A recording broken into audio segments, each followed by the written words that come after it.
The family of aliens.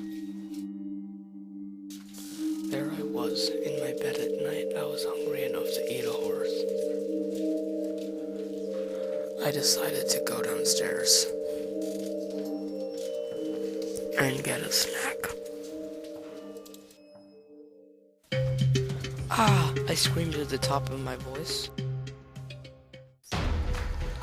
There was a UFO outside of our house. My parents woke up and ran over to me. What is it? What do you see? I pointed at those faint white light. It was only proof of the UFO's existence. My father was already calling the police. After what felt like an eternity, they finally came. We were questioned and taken away from our house for inspection. Our family was all over the news, and we were put in many interviews. But most of all, why did the aliens come to us? There is an answer to that, said the main investigator. You see, in the attic of your house there has been a colony of mice. Its main nutrient seems to be plentiful in the blood of a mouse. So they would choose to settle themselves in the nearest, most mouse-populated area of the state. We had no clue what was going on in our attic. It almost seemed like there was a third world. The officers told us to stay away from the attic, but we went anyway. We were creeping through the attic until we saw it. The extraterrestrials were eating rodents like they were snacks, and there were over 50,000 rodents. Currently there are only 5 extraterrestrials, and even then you could see the rodent population degrading faster than a Lamborghini at full speed. They saw us, looking at us like we were a deadly infection.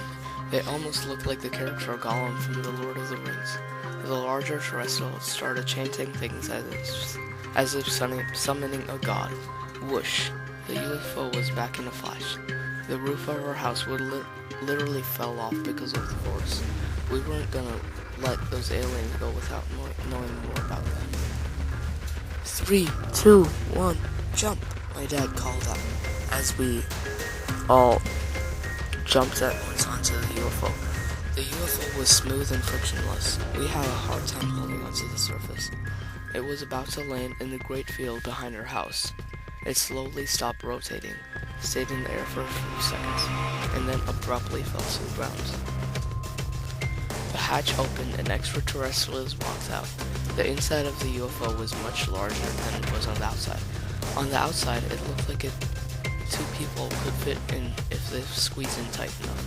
But when you look in from the front, you see how many people there really are. It looked like a ballroom and cleanly had over 200 people. The aliens spoke a robotic accent of a human. They were speaking a formal tone. Luckily, my mother was good at making deals. The conversation began. We had been peaceful to them, and they were peaceful to us. They told us they wanted to help us clean up all the pollution in the Earth's atmosphere. My mother asked how they would do such a thing, and they replied by blasting a laser in the sky, which depleted all of the grayness in that area of the atmosphere. Then I heard an alarm clock. It was a dream. I changed after that dream and had an idea. I grew up and put my idea to work, and it did work. I used the idea of those aliens in my dream to create a laser that depletes pollution.